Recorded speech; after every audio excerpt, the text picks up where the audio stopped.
Thank you for making all things possible. Thank you for making all things new. We thank you that, Lord, you brought us safely through the past year, and you continue to hold us in your hand, Lord. We thank you for your mercy. We thank you for your love. We thank you for your compassion. We thank you, Lord, for your chastisement. We ask you to instill in us a heart full of faith, a heart full of love. We ask you, Lord, to heal those who are suffering. We ask you, Lord, to use us all as ministers of your holy name. And here's when we pray thankfully, our Father, who art in heaven.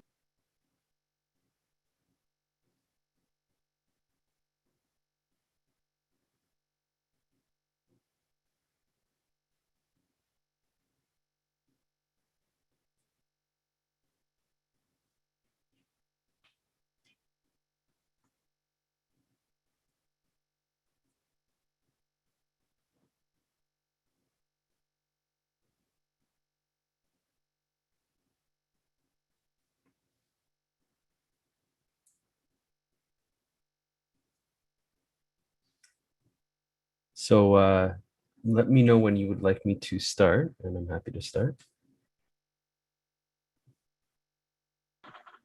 Yeah, Justin, go ahead. Maybe give them a quick introduction of yourself and then just go ahead. Yeah, sure. Thank you so much. Yeah. Thank you. So hi, everyone. Thanks for joining here today, either on Zoom or online streaming, YouTube, Facebook. If you're watching this in the future, hope the world of the future is fun. So today I have an exciting presentation for you. I'll introduce myself, introduce the presentation, but please do me a favor. Go to this link, menti.com, put in these, how many digits is it now? Today is 7 digits. It always changes the quantity of digits, 50, 64, 53, 5. Then you can fill out this survey. This survey is optional, but makes it a lot more fun. It's also anonymous. So whatever you put, no one will know that it was you who answered that.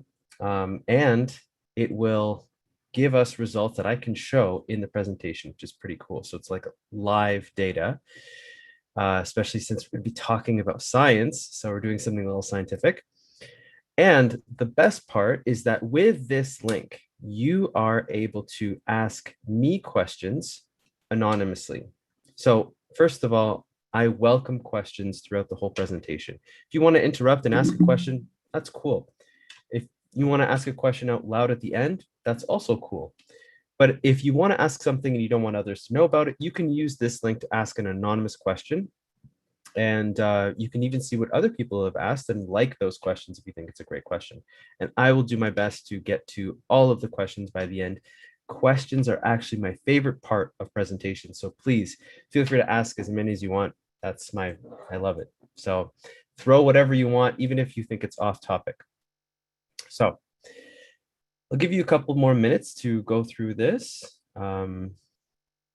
It's quick. The survey only takes about 5 minutes or so.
And of course, if you are watching in the future, please fast forward to whatever moment when the presentation starts.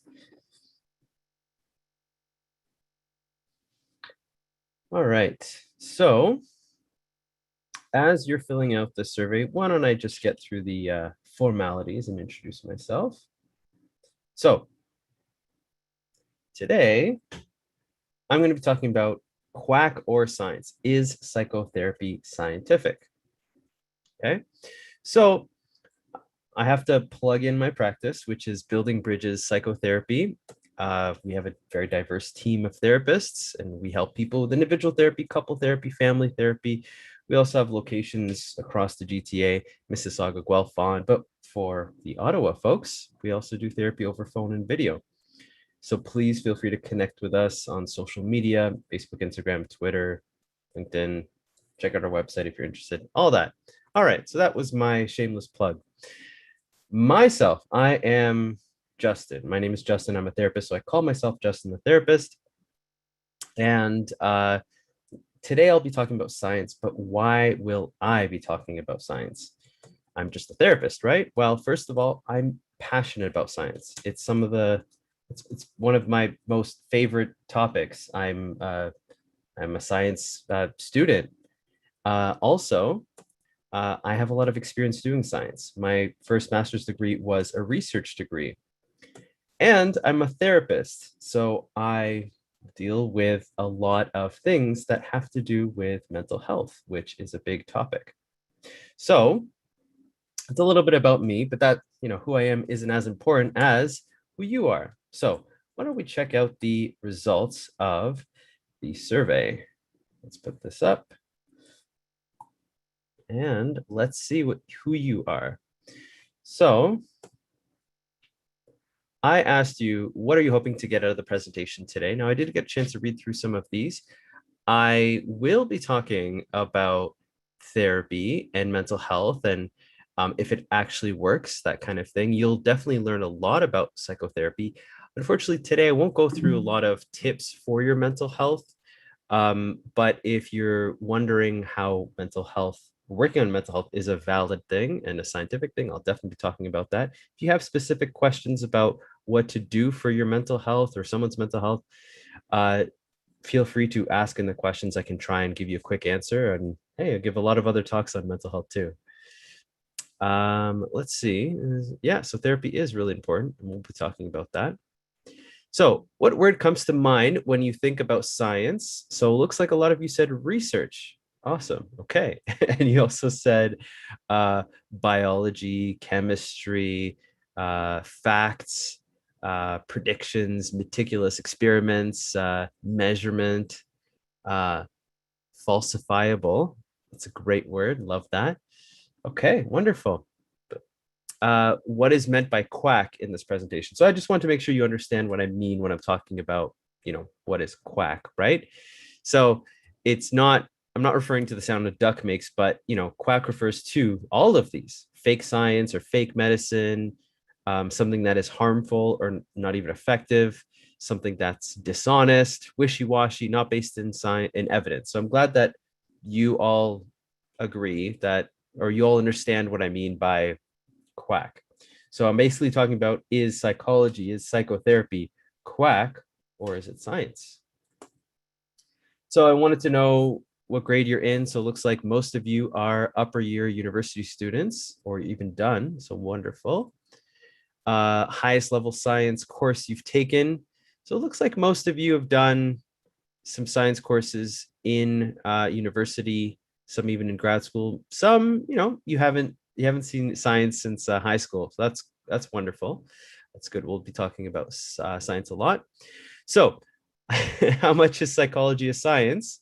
Looks like most of you think that it is pretty much a science, or mostly a science. And hey, maybe it's because you are coming to a talk by a therapist kind of talking about science. So maybe you chose this because you agree with what I'm probably going to say. Is psychology a science? So a lot of you said absolutely, but some of you said some of it is a science, some not. Oh wait, I meant to put definitely not a science. See, I make mistakes. How real of an issue is mental health? Looks like all of you agree that it is a serious issue affecting many. That's encouraging. Nice. How much is psychotherapy a science? Looks like most of you agree that it is completely a science, but some of you kind of like maybe half and half. Okay, no problem. So is psychotherapy based in science? Looks like most of you think it is. So we'll see what I have to say though. Okay. How effective is psychotherapy? Looks like most of you think it's quite effective, like a Pokemon attack. All right. So here, use menti.com, use the 7-digit number 5064535 to ask as many questions as you want. I will get to them at the end of the presentation. And you can also notice that these are anonymous. So someone already commented that wish that put as a social science, even though yes, it does have to do with biology and genetics a lot of the time. So I'm not going to talk about the distinction between social science and science, but I'd love to chat more about this after the presentation to see the distinction. So please feel free to use this for questions. Let's jump back to the presentation. So first off, let's just talk about mental health, kind of get this out of the way. Let's just talk about how common mental health is of an issue. So the number of people that are currently struggling with a mental health or addiction problem in Canada is 1 in 5 people. I don't know how many people here, but that means that, you know, a certain percentage, 20% of people are struggling or would be struggling, perhaps. And it's the same in children and youth. Now, by age 40, half of all people will have dealt with a mental health issue or an addiction.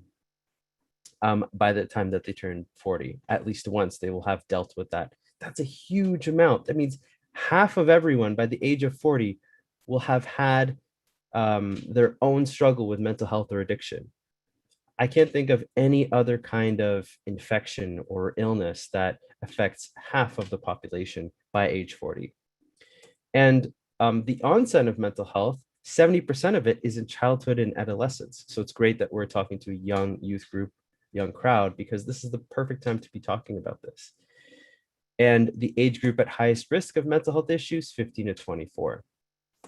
Now, what about the impact of mental health concerns? So, believe it or not, mental illness is the leading cause of disability in Canada.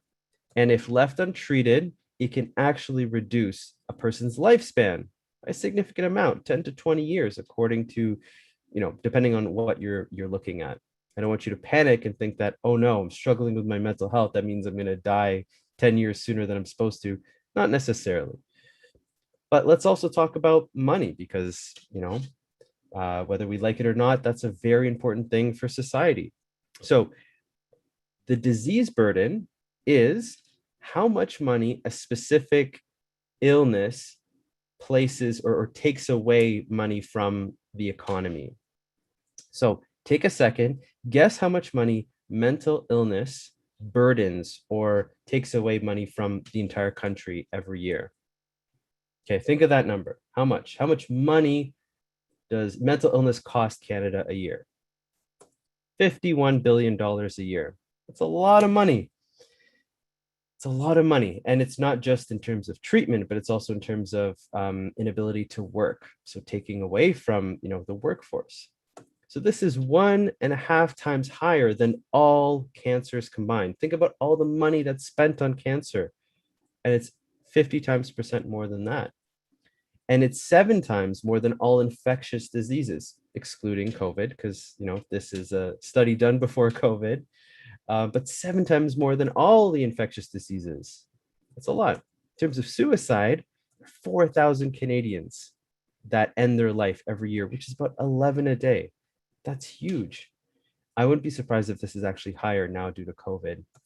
It is the second leading cause of death between ages of 15 to 24. And in First Nations youth, it's actually 5 to 6 times more. In Inuit youth, 11 times more. Okay, so this is very bleak, but I wanted to get the serious bleak data out of the way so that we can all agree that mental health is a serious issue that we all need to take in consideration. So what do you do about it? Well, obviously, I'm a therapist, so I'm going to say therapy, right?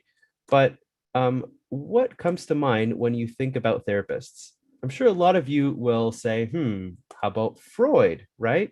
Freud, who, you know, is famous for many different theories, some more outlandish than others, like the idea of a child wanting to have sex with his mother.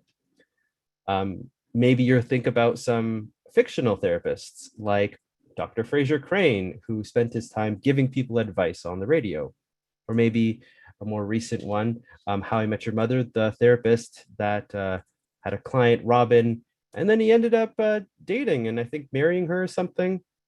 So therapist that sleeps with his client, okay. Or maybe you think about Dr. Phil, who on live TV will insult people and say that, you're a worthless person or something like that. Or maybe you like The Simpsons and you think of Dr. Marvin Monroe, who would shock his patients. So there's a lot of different ideas about what therapists do, and I want to talk about that. But what all of these therapists might lead you to think is that psychology is, not really a science because it's not physical. It's not a measurable thing. So it's not scientific, and therefore psychotherapy is quack. It's not a science. So what are the consequences of this belief that psychotherapy is not a science and not legitimate? So that, there's no consistency, there's no quality assurance, it's a waste of time, it's a waste of money. So let's not use it. Let's not do therapy. So what happens is that there's untreated mental health issues. And then instead, maybe there's an increase in maybe treating mental health issues with medical and pharmacological methods, which is not a bad thing necessarily.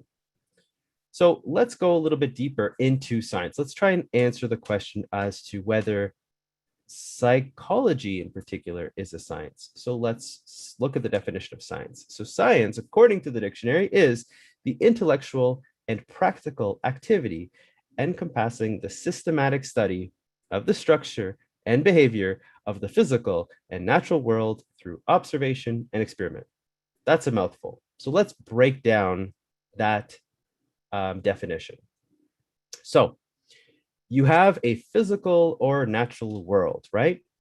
And the assumption is that this physical or natural world has structure and behavior. So what is science?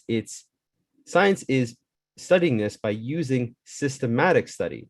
So it's not just like casual observations, it's systematic. And you use systematic observation and you use experiment. So when you think of science, you don't think of Dr. Fraser Crane, or you don't think of Dr. Marvin Monroe. You think of, looking at, bacteria, microbes, that kind of thing. In fact, if you do Google scientist, this is what you get. You don't get the pictures that I showed you of therapists or psychologists. You get a bunch of people in lab coats, right? This is not what you think of when you think of therapy. So let me walk you through different things, and I want you to answer in your head if you think this is a science. So if someone were to study atoms, is that a science? Probably say yes. What about molecules? Yeah, you'd say, yeah, it's a science.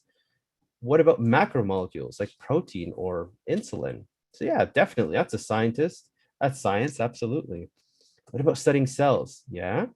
What about studying tissue?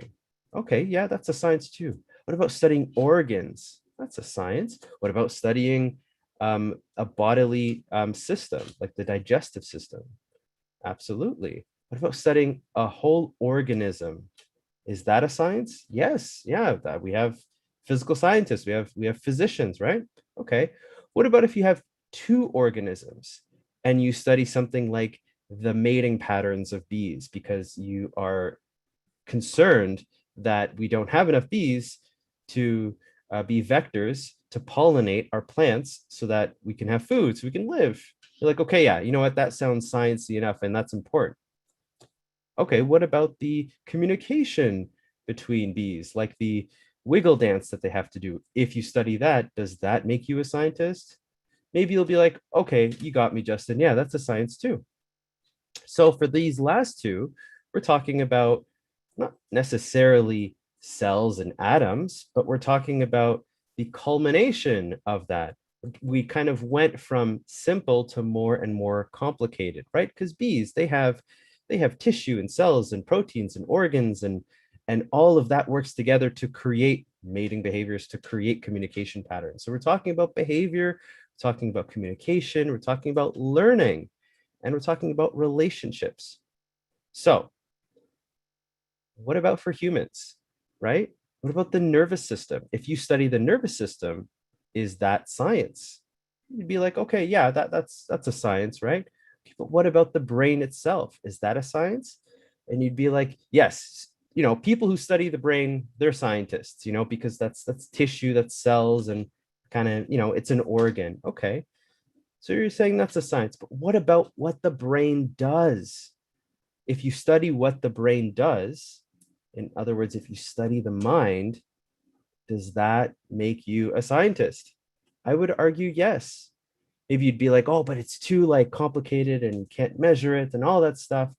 Well, look how we went from simple to complicated. Now, what I am arguing is that the brain, actually, let's say the mind, is the most complicated piece of engineering or piece of the most complicated system in the entire universe. Now, just because something is really hard to study, does that mean that you shouldn't study it, or that if you do study it, it doesn't make you a scientist? Well, you know what? I hear you. I hear you. You're like, you know what, Justin, wait a second. Okay. We can study the stomach, and that's a science. We can study hearts. That's a science. Studying the brain, not really, because it's a black box, like it's so hard to actually measure it. Well, some people might say, you know what, that's fine. We can open this black box because, scientists do things like they put this cap on you and they measure your brain waves, right? So that's, studying brain activity. That's how we can actually make it a science. Well, in a way, it's a little bit limited. How is it limited? Well, I want to use this analogy. Pretend that in a couple of months, or hopefully sooner, we'll be able to go to see sporting events, right? And you have your favorite team. Think of your favorite team, and you are so excited for this inaugural game after the pandemic, right? But what happens is, unfortunately, you don't get a seat because it's jam-packed, because everyone booked their ticket months in advance.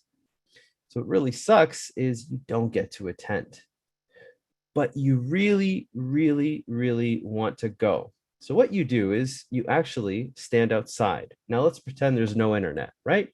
And you're standing outside, and all you can hear is the cheering of the people in the stands. That's all you can hear. You can hear when they cheer, you can hear when they boo, but then again, that there's fans from both teams. So you're not really sure who's winning. You're not really sure what happened, right? Because all you can hear is just excitement. And maybe you can tell, okay, from this like side of the arena or this side, it's really hard to tell. That's what brain activity scans are.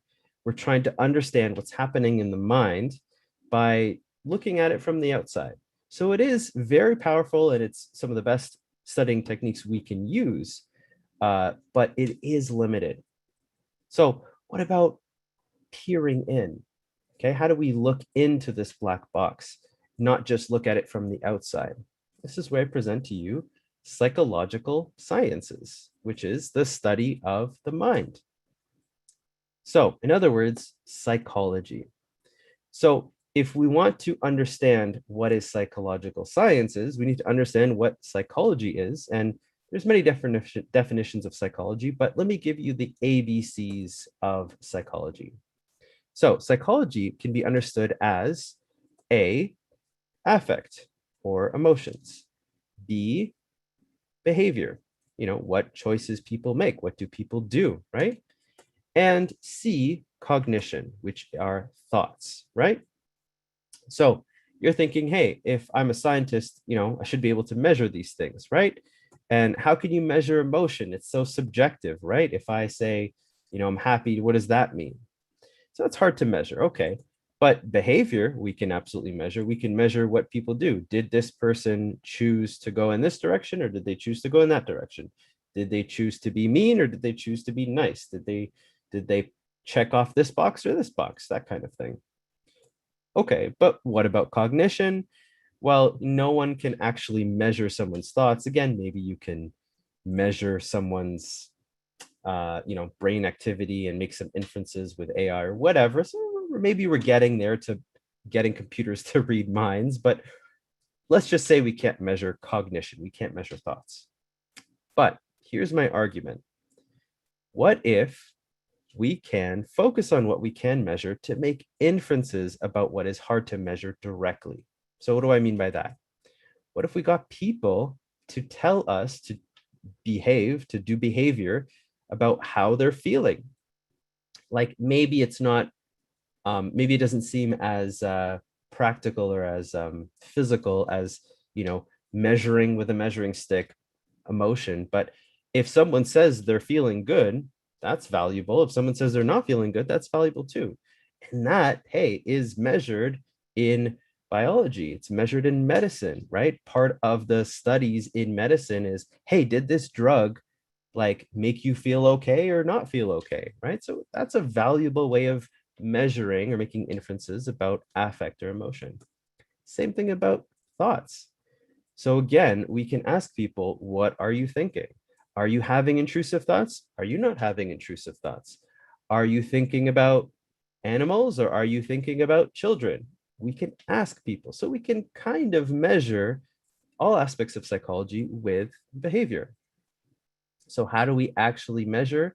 Well, like I said, a lot of it is with, people telling us what they're feeling, thinking, or doing, right? And hey, that's kind of what I did with Mentimeter. I did, in a way, a psychological study. I measured your attitudes towards various topics. But maybe you're like, hey, that's unreliable. It's not valid, that kind of thing. Well, here's the thing about reliability and validity. So there is a whole field of psychology dedicated to making the science of psychology more reliable and valid. It's called the field of psychometrics. Is there any other field for any other discipline of science where there's an entire subfield just for the measurement? Maybe, but not, I don't think to this extent. In fact, psychologists have such rigorous statistics, and I have the proof here, these books that they made me read in grad school that are so like complicated and difficult. And in fact, some of the most complex statistical techniques came from psychological research because psychologists are so, I want to say that psychologists or the field of psychology has science envy in a way. Like, it's not that they're not scientists, it's that they have so much to prove. It's not like they can just say, hey, look, this cell is blue and this cell is, white. It's that they have to be so careful and so precise with what they're saying. And there's studies upon studies upon studies to just say that this measurement tool is a valid measurement tool, let alone actually using the tool. So think about a whole field for rulers and a whole field for thermometers and a whole field just dedicated for like measuring tape. That's what psychometrics is, but that exists because psychology is so science-y. It has to be. All right. So what about psychotherapy? Can psychotherapy be scientific too? Well, let's talk about research versus application. So what is the goal of research? The goal of research is to use the scientific method to expand knowledge. Application is using the knowledge to benefit people. So research has standardized testing, right? It uses standardized techniques to measure things. And in application, there's standardized treatment. Someone who does research is a scientist, and someone who uses science is a practitioner. So some examples, you have a medical scientist, and you, on the other hand, you'll have a medical doctor. In terms of research, you'll have a pharmacological scientist, and then you have like a pharmacist. You have someone that studies physical therapy, and then you have someone that uses physical therapy science and becomes a physiotherapist. You have people who do psychology research, and those are scientists, and they're people that use the science of psychology, and those are what I call psychotherapists. Maybe you're not completely convinced yet. Okay, so let's go back to the definition of science, right? I'm not going to read it again because it's so wordy, but in psychotherapy research, let's apply it. So we have the definition of science. We have Psychotherapy research. So remember, in the definition of science, there's a physical or natural world. In the therapy world, in the therapy science research, there is human nature. That's part of nature, is human nature, right? Also, in the definition of science, there has to be structure and behavior, right? But hey, we have behavioral patterns, we have relationships, we have health, right? There's structure and behavior to that. Science uses systematic study. Well, like I said, in psychology, there's rigorous research. There's hypothesis testing, there's deductive reasoning, there's complex statistics. And in science, there's observation and there's experiment. Well, hey, in psychology research, we use correlational research and we use experiments. Now, how is psychotherapy research done? Very simple. We have some variables that we're interested in measuring, things like well-being, things like symptom reduction, things like behavior change or health outcomes, right? Like, is this person feeling healthier, or does this person live longer? Right? Symptom reduction is quite self-explanatory. Behavior change, is this child no longer throwing tantrums in the classroom? We can also measure things like performance. Is this person doing better in school? Is this worker able to focus more? Is this athlete able to perform better? And a lot of sports is in the mind. Also, we might be interested in improved relationships, right? Do these people end up staying married, or do these people break up? Do this parent and child have a better relationship or not? And then we have various ways of measuring these things. So like I said, there's self-reports. People can fill out a survey.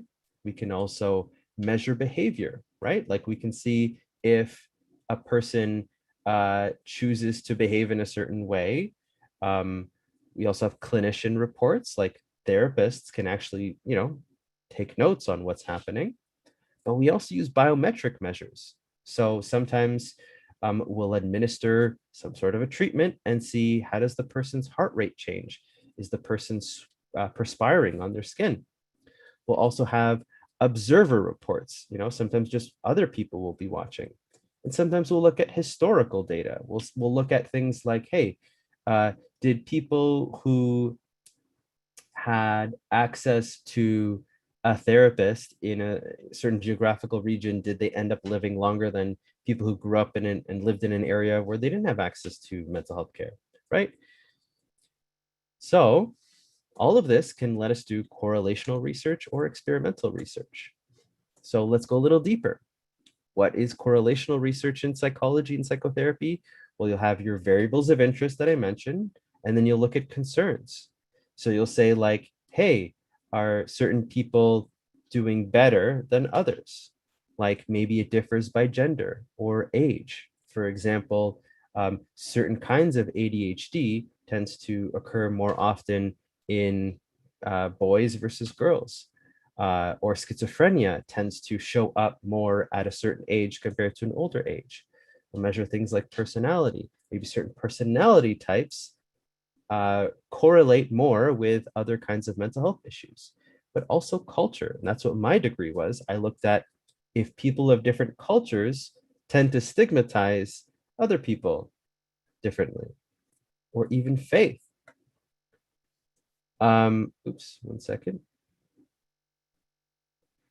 And absolutely, we will also look at socioeconomic status.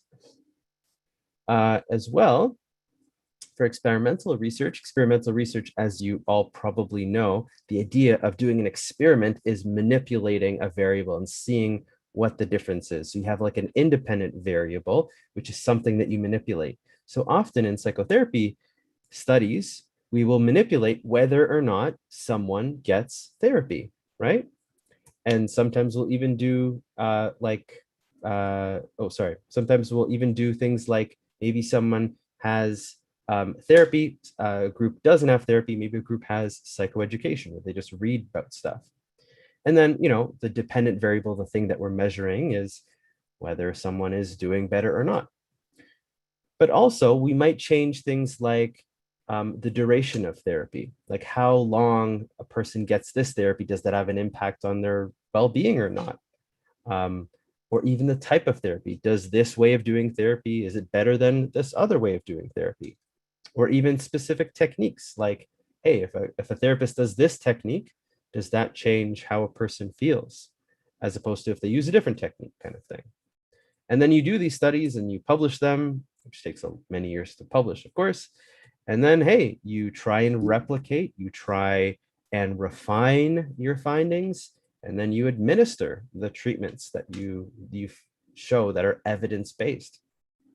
And there's meta-analyses, which I didn't even put on the slide, but if you know what those are, or if you don't know what those are, meta-analyses are studies of studies. Like you take a bunch of studies and then you try and figure out, are all these studies amounting to the same thing? Or what do these collection of studies say? And there are millions of studies in just psychotherapy, let alone psychology.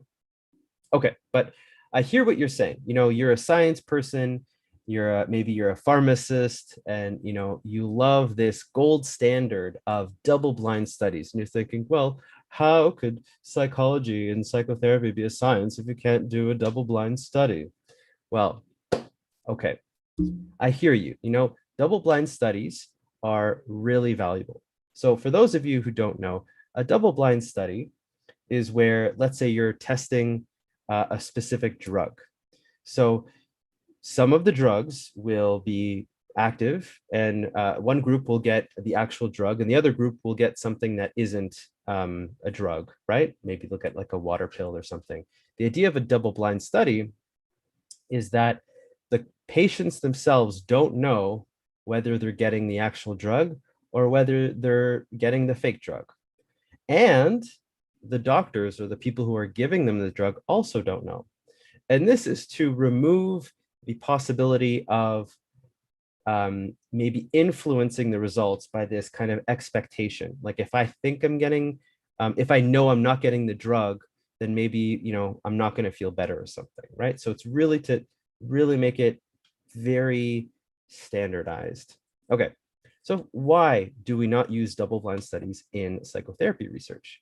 Well, first of all, it's impossible to do. You can't have clients think that they're getting therapy when they're not getting therapy. And you can't have therapists like not know that they're giving therapy. Like it's just an impossible thing to do. So that's a limitation. Hey, but there's always limitations in everything. And also the purpose of double-blind studies is to eliminate the placebo effect, right? It's trying to eliminate the idea of a person's mind interfering with the drug. So the placebo effect is a psychological thing, but therapy is psychological in nature. So if therapy works because you're expecting it to work, that's part of therapy, and that's a good thing. It's working. So who cares? All right, so I hope by now you've been convinced enough that psychology is a science, and even the study of psychotherapy can be based in science, right? Or that it is a science as well. But you're probably like, okay, Justin, you've made your case that all of that, but is it actually effective? How effective is psychotherapy? So let's talk about that. So, like I said, there are millions of studies on the effectiveness and efficacy of therapy. And I could spend a lifetime trying to summarize a tenth of them, but I'm not going to, because that's what some people do. And the CPA, which is a Canadian association, the Canadian Psychological Association, they have essentially produced this document, which I can give you the link to. And it is a summary of summaries. It's a summary of meta-analyses. And essentially, it covers a lot. And it's not that long. Please feel free to read it. It's only 29 pages. And again, it talks about efficacy and effectiveness. So the efficacy and effectiveness of psychological treatments. Efficacy is studies done in ideal conditions, like in a lab, or that kind of thing. And effectiveness is real world studies. But to, really appreciate this document, understand it, you might need a good understanding of some university level stats, because you probably have to understand things like Cohen's D, like the effect size measure. But it covers a whole range of concerns. It's like a summary of how effective therapy is for all of these various concerns, even coronary heart disease. And again, this study was done in 2013. Let me give you some basic, because I know you're dying to know. I'll give you some basic comparisons that they bring forth. So in terms of treating depression with psychotherapy, according to all of the studies, or the vast majorities of studies, treating depression with psychotherapy is as effective as medication. As effective as medication. So think about all of those studies on antidepressants. So the other studies have shown that therapy is just as effective as medication. And therapy is more effective in preventing relapse than medication. I think that that is very powerful too, because relapse for depression is a common thing, unfortunately. And for some people, having therapy and medication is better than just one of those kinds of treatments. So there's no shame in medication.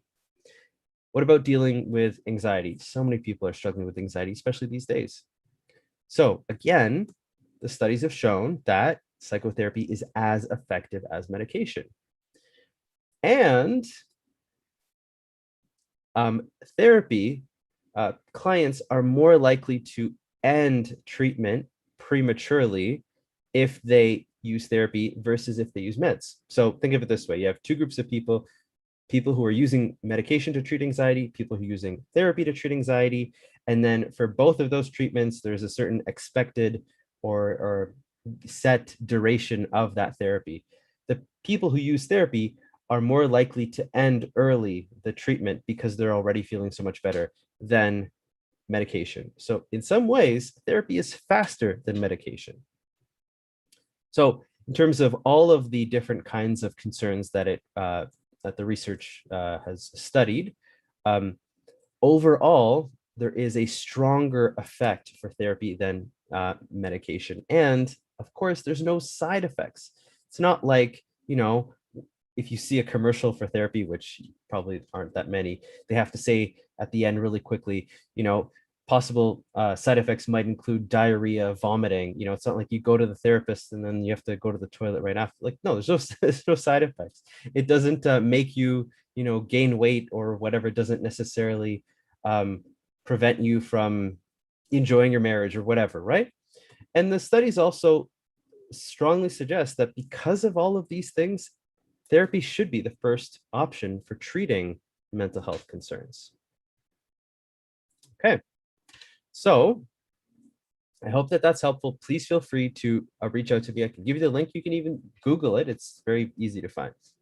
What about students? What about the training, about people who become therapists? Is that scientific?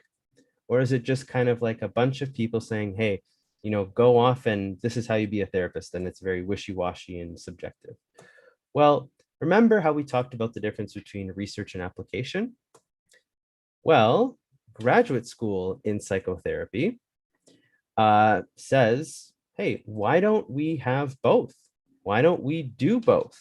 So if you train to become a therapist, whether a psychologist or a psychotherapist in Ontario, you kind of have to do both. They employ something called the scientist practitioner model. So when you train to be a therapist, they are not only going to teach you how to consume science properly to use it as a therapist, but they forcibly teach you how to be a scientist, and they make you do research. So I wanted to throw that in there to make sure that you understand that when you're seeing a therapist, you may be seeing someone who has published research and who understands research, not just someone who knows how to do a Google search or watch some YouTube videos. All right, so right now I want to shift gears a little bit in the last, few minutes or so that we have, and talk a little bit about psychotherapy, because maybe, hopefully by now I've convinced you that psychology is scientific, psychotherapy is scientific, even getting trained as a psychotherapist is a scientific thing. So now I just want to give you an overview of what to expect in psychotherapy. So there's different kinds of psychotherapy. First off, individual therapy. Now, a lot of people think that therapy is you lay down on a couch, like, Freud and psychoanalysis, and the therapist sits behind you, doesn't say anything, just lets you talk. Very few therapists do that anymore. Often it's different. Often it's like this. You're sitting at an equal level with your therapist and you're having a conversation. There's also couple therapy, which I do, and it's very helpful. And there's family therapy. And again, family therapy is not like this, where we just give people a bunch of things to whack each other with. Often it's you're sitting with a family talking about stuff. Now, I invite you to imagine, think of your childhood, think of all of the things you might have went through with your parents. Imagine what it would have been like if your family went to family therapy. Maybe they did, or maybe you had a great childhood.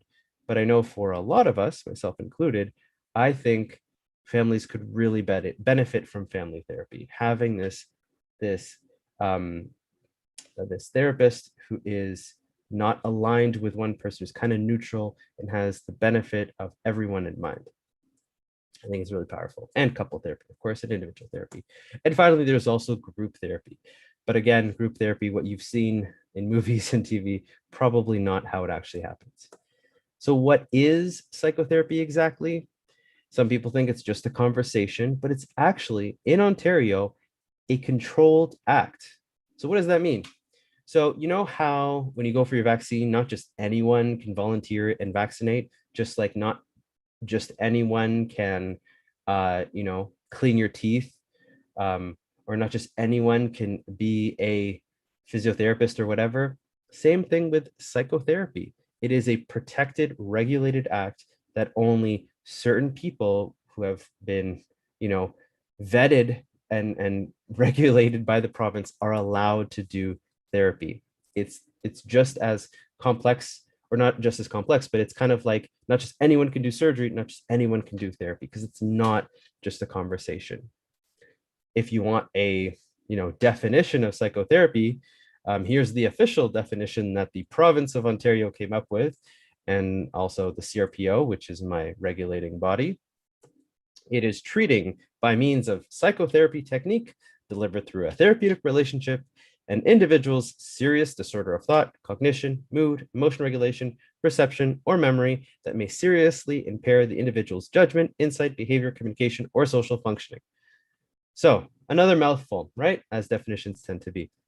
The idea is that there's a therapist that uses therapeutic techniques, understood so far, but delivers it through a therapeutic relationship. And that's the key, is that the therapist has a relationship with the client. And it's the difference, or this is why you can't, download some random app and then actually have therapy given to you by some computer, because you don't have that relationship. And that's what makes it so special, is the therapist knows how to apply those techniques and knows how to use the relationship for your benefit. So relationship is so important in psychotherapy. So what can you expect when you go to therapy? Well, in our practice, we have a very, simple structure. You'll come for your first session, and then you'll go over the consent form, or the terms of service. And this is very important. If you go to therapy and your therapist does not make you sign a consent form before doing therapy, leave that office, because you're probably not seeing a therapist and you could get hurt. That would be quack, in my opinion. So after we go through the consent form to make sure everyone is on the same page and you agree to therapy and you understand the limitations and mandatory reporting and stuff like that, then we'll talk about background information. We'll start by me, your therapist, getting to know you, getting to know who you are, what your life is like, who's in your life, that kind of thing. So once I get to know you a little bit, then I'm going to be asking about the main concerns. What are the things that are bothering you? Right? Instead of just jumping into like, oh, hello, okay, so what's wrong? I want to get to know you and then get to know what's bothering you. And then we'll talk about goals. What do you want to get out of therapy? A good therapist will not dictate to you what's wrong with you. A good therapist will let you come up with what you want to get out of therapy. And I think that's the difference in medicine versus therapy, is that, and I'm not saying that it should be this way in medicine necessarily, but in therapy, you get to decide what you want to get out of therapy. Some therapists will tell you what you need to do, but that's considered old-fashioned, and it's not very common these days for good reason. Okay, so how long should therapy be? Well, one session can be beneficial, and sometimes people come for their entire lives, like myself. I've been going to therapy for years, and I love it. It's great. What about cost? Well, the cost is could be anywhere from $120 to $250 an hour, depending on not just the professional you see, but also where you access therapy. So often before COVID, if you went to see a therapist in a rural area, therapy would probably be very inexpensive, or the most inexpensive, relatively speaking. If you go to like somewhere downtown Toronto, you might be spending that much money to see a therapist downtown, again, because of how expensive it is to rent an office. But in COVID, things are different. Is it covered by OHIP, given how expensive it is? Not really. So technically it is. If you see someone whose services are covered by OHIP. So technically, your family doctor, any physician actually, is allowed to do therapy, from my understanding. There's a code for OHIP. But again, no offense to any physicians, but my understanding is they don't really give you the same kind of training in medical school to do psychotherapy that you would get in psychotherapy school. And that's understandable, because in medical school, they're going to be teaching about the cells and the tissues and the organs and all this stuff. They don't have enough time to also teach you for a couple of years how to do therapy. Seeing a psychiatrist, yes, that is covered by OHIP, but psychiatrists are the only ones who can prescribe medication. So psychiatrists tend to prescribe medication as a first thing, because it's like their unofficial job. And so a lot of them will not, spend the time to actually do therapy. But therapy is covered by benefits for the most part, if your employer offers that. And there's also a lot of low cost options for therapy, some pro bono and some really, really, really low cost. Our practice in particular, our values, we never want anyone to be turned away, or we never want money to be a barrier to accessing therapy. So we do have low cost options. And therapy is regulated by various Ontario organizations or colleges, like the CPO, CRPO, and the one for social workers, and more. So how does therapy work? Therapist has, again, professional training and use evidence-based practices. They provide a safe, confidential, non-judgmental space. They will offer you new perspectives, maybe offer you some process, allow you to process, or help you process, maybe give you some insight, maybe give you some clarity, and also give you tools to move forward, not just a safe space to talk necessarily, and help with your relationships. If you're seeing a relationship therapist, help with your marriage, or before you're even married, help with your sibling relationship, help with your parental relationship, help with your kids. Even there are therapists who help professional teams, like go into organizations, to corporations, and do therapy amongst coworkers. As for you, the client, like I said, it's up to you to come up with your goals. And the success of therapy hinges on the work that you do. It does require you to be vulnerable, to engage in a lot of self-reflection, and do the exercise, do the homework. Just like going to the gym, the majority of the benefit of therapy happens outside of therapy. So it's kind of like you go to the gym and your muscles grow in between gym sessions, right? Like I said, the most important thing is the therapeutic relationship. So if you don't like your therapist, or if you feel like your therapist doesn't like you, for whatever reason, you just feel like you're not getting along with your therapist, that's an important warning sign that that might impact the effectiveness of therapy. So that is my presentation. Let me summarize quickly for you some take-home messages. So mental health issues are real. Studying the mind might be difficult, but it's not impossible. And we can measure things and make inferences by measuring behavior. And psychology research is extremely rigorous. I have the textbook for it. And psychotherapy is the application of the science of psychology, and it can be correlational, it can be experimental, and there are meta-analyses. And both science and application are taught in grad school. And doing therapy is a protected act in Ontario. So make sure you actually see someone who is regulated, because it can be really harmful if you don't for you. And there are affordable options. Don't let money be a barrier. And finally, the success of therapy depends on you. And that is it. Thank you for for listening to my presentation. I really appreciate that. Check us out. So Thank you so much, Justin. That was very helpful. Yeah, I learned a lot. I thought I thought I knew things. But there's a lot going on there. So thank you so much.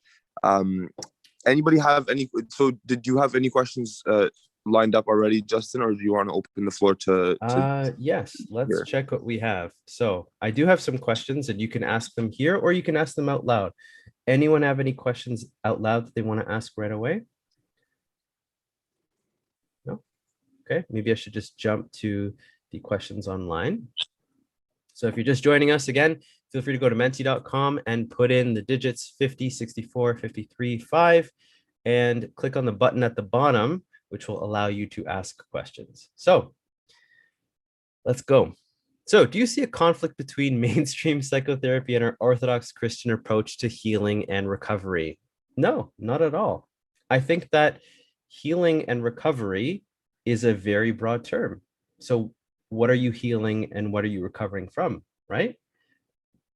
If you need some spiritual healing, there are spiritual things that the church offers. If you need some psychological things, psychological healing, there are psychological treatments. Just like, is there a conflict between mainstream physiotherapy and Orthodox Christian approach to healing and recovery?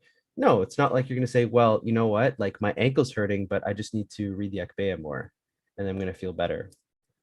No, I highly doubt there's priests who say you should not go see a physiotherapist. And I'm pretty sure there's no priest in our church that says, don't see your pharmacist, partake in the sacraments instead, right? So, but I know what you're getting at. You're getting at, are there things in psychotherapy that go against our faith? I would say that not necessarily. Psychotherapy itself is very broad. In fact, some of the clergy are themselves also registered psychotherapists for good reason. I see them as complementary. If you have specific questions about this, feel free to ask. I'm happy to go into specifics because I feel like maybe there's some specifics you're curious about. If you could give one key piece of advice about therapy, what would it be? Nike, just do it. Just go for it. There's an animation I had that for some reason didn't show up, which is that therapy is a lot like physical therapy. You may, again, have a hurt ankle. So you go to the physiotherapist, and the physiotherapist is like, all right, I'm going to treat you here. But really, if you want to get better, you should probably start doing some physical exercises. Here are some physical exercises to do. So you go home, and for the first time in your life, maybe your person's never worked out, you actually work out. And you can work out just enough so that you feel a bit better. But then maybe you're like, you know what? This is a lifestyle. This is something that is really helpful for me. And I want to keep doing it because I want to keep growing. It's not that I just want the pain to go away, but I want to get stronger. I want to grow. And with psychotherapy, you can get stronger. By working on yourself and with the help of a therapist, you can become more mature. You can become better adjusted. You can become even happier. So instead of just, I want to get rid of the sadness, you can become even happier. I want to improve my relationship with my significant other. I want to be a better parent. I want to heal from the traumas that I've been through, and I want to prevent myself from hurting others. So the biggest advice would be to just give it a shot. But not that everyone has to go to therapy all the time, but I like to think of it as, you go in for checkups with your family doctor on a regular basis. Even if you don't have anything wrong, it could be helpful to have mental health checkups. And some professions actually mandate regular mental health checkups. So that's my one key piece of advice. Just do it. Tips to stop overthinking, intrusive thoughts, and anxiety. So I gave a whole talk on this, but one thing I would say is to definitely work on your relationship with your thoughts. Sometimes we treat our thoughts like they're a problem, and we feel like we have to do something about it. So we're constantly like in this tug of war with our thoughts, trying to stop thinking about this, trying to stop doing this. Sometimes the most helpful thing to do to start is to embrace the intrusive thoughts. Not embrace them in the sense I'm going to do whatever those thoughts say, or I'm going to believe what thoughts are telling me, but you let the thoughts exist, and then you move on with the thoughts. Thoughts are like clouds that just come and go. As for anxiety, it's a fire alarm. And sometimes the fire alarm goes off when there is no fire. There's just someone cooking with oil, and you're in a condo. You can't turn the fire alarm off, but you learn to coexist with the fire alarm until it subsides on its own. You learn to manage it. And that's what a lot of people with, severe or chronic anxiety can do to start, is learn to coexist with the anxiety. Sometimes we have anxiety about the fact that we have anxiety. So tackling that first can be helpful. Do you think the science in psychotherapy points to the existence of God? It's a great question. I haven't thought of that. I'd love to hear what you are referring to in this, because I think that you think that maybe the science in psychotherapy points to the existence of God. I'd love to hear your thoughts on this, but I'm just going to ballpark my idea. I think that science can, in a lot of ways, point to the existence of God. I think that God has given us very powerful brains to be able to learn, explore, test things. And for a lot of people, that has actually led them to God. Forgot the name of the author, but I'm reading this wonderful book. I invite you to check it out too. It's called The Language of God. It's written by this doctor who was actually the one in charge of the Human Genome Project. And he himself was atheist, but by becoming a physician and becoming a scientist, he actually, through his journey in science, ended up becoming a believer. So that's my answer to that. Is the goal of therapy to eventually stop going? Like, is it successful if you don't need to go again, or is this ongoing? Dr. Francis Collins. Yes, thanks, Ray. Yes, that's who I was talking about. Dr. Francis Collins, great guy. So, is the goal of therapy to eventually stop going? Is it a success if you don't go again? So it depends on you, right? So it depends what the goal is of therapy. Is the goal only to feel better? Then absolutely, the goal is to stop going. The goal is to feel better. And then if you're satisfied and you don't want to go anymore, then that's great. That's a success. For some people, myself included, like I started going for therapy because I had very severe depression. But then I realized after my first year of therapy, I was feeling better, but there were so many other things that I didn't even think were concerning that I wanted to work on. I wanted to work on my self-confidence. I wanted to work on my relationship with my family. I wanted to work on how I thought about this and that. So it just kind of opened up all these other little things.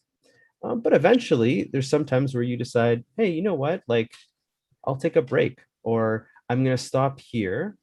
And then maybe, you'll go a few years later if something new comes up.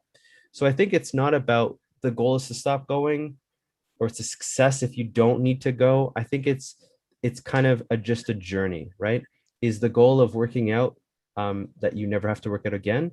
Is the goal of dieting that you just lose weight and then you go back to eating the way you want to eat? It's more of a lifestyle. Sorry, Justin, I wanted to just jump in there actually Yeah. very quickly, if that's okay, because Yeah, this is sorry. often a question I get, because when I speak about like medications for the management of mental health disorders, I get a lot of people asking me, will I have to be on it for life? Because I'm okay doing it for like a month or two, a year tops, but I don't want to be on it forever. And I think that one of the things that we're often afraid of is that it's admitting failure. Now, I feel like people are very open to admitting weakness. So when they say, well, I need help right now. But if somebody, it sort of feels a little bit more like a failure to say, well, I need help, full stop. And so I feel like that might be the motivation for that, for not necessarily this question, but a common question of, would being in therapy for a prolonged period of time be considered a failure on my part? I think that's the question that we're asking here. That's a great question. Thank you, Raymond, for that, honestly. So here's what I think. What is therapy? You are sitting down with someone who is a professional, and you get to talk about things with your therapist. So for some people, you've never had a safe space to actually talk out loud about your feelings and your thoughts and your fears and your hopes. And sometimes therapy helps you think of things in a different way.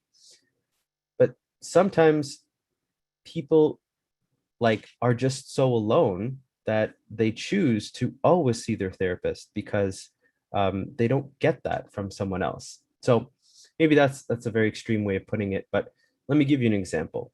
Sometimes you'll have someone who's married and they have kids, and they're taking care of their kids. And they're very busy, and maybe they love their spouse, but their spouse just doesn't understand their feelings. Or maybe there's some issues with their spouse, but they don't really have a really close friend they can open up to about their concerns with their spouse, and obviously they don't want to talk to their kids about it. So sometimes they'll choose to go to their therapist. So in some ways, therapy is like a surrogate helpful relationship, if that makes sense. So I want to say that everyone needs someone to talk to, and it's okay. It's not like you are weak if you go and talk to someone. It's just that some people don't have that kind of level of support from others, so they choose to always have a therapist. And the beauty is that therapy is quite flexible in that way.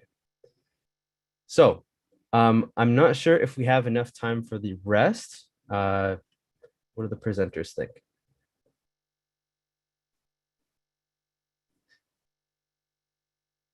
I think we can do one more question. Was there anything after the questions, Justin, or is there's a couple of more left. It looks like there's 4 more questions left. I can try and do lightning round and answer them quicker. Sure, yeah. Let's do some lightning round through those. Sure. If I'm someone who values their privacy a lot and I'm worried about talking to a therapist because they're a stranger, what can I do? Well, if you value your privacy, that's actually the perfect reason to talk to your therapist, because by law, your conversation with your therapist is protected privacy-wise. So your therapist won't tell anyone. If you can get over the fact that you're talking to a stranger, then it's perfect. Sometimes it's better because they're a stranger. You don't have to worry about them. They're not going to tell anyone. And a good therapist will help you gradually open up. I'm scared to be vulnerable because what if the therapist thinks I've been incompetent and I shouldn't be pursuing what I am, studies, job, etc. Hey, here's the thing about therapists. A good therapist doesn't make anyone feel incompetent. A good therapist understands that we are all unique and we are all amazing and have strengths. So most therapists are good therapists and will not think negatively of you. And they'll actually teach you to think positively of yourself, because it sounds like maybe you're worrying about that yourself. Can you give an example of how to stop overthinking, like maybe be something from our daily life? So quick tip, reconnect with your senses. If you're finding that your attention is in your mind, in your head so much, then try and focus on what you're taking in by your senses, what you can see, what you can hear, what you can feel, etc. By reconnecting with your senses, you're shifting your attention away from your thoughts. And there's activities I can show you later on. How could I break the stigma that exists around therapy from the people that are closest to me? So this is a tough one. First of all, people around you don't have to know you're going to therapy. You have no requirement to tell them. Second of all, there is nothing wrong with seeing a therapist. It does not make you weak. It does not mean you're a bad person. It does not mean you're a failure. It is the pursuit of self-improvement and healing and growth. If you see it that way, then doesn't matter what other people think. Kind of like if you're choosing to go to the gym and people shame you for it, you're like, who cares what you think? You're wrong. Like, this is a good thing. I'm happy I'm doing it. Any other questions?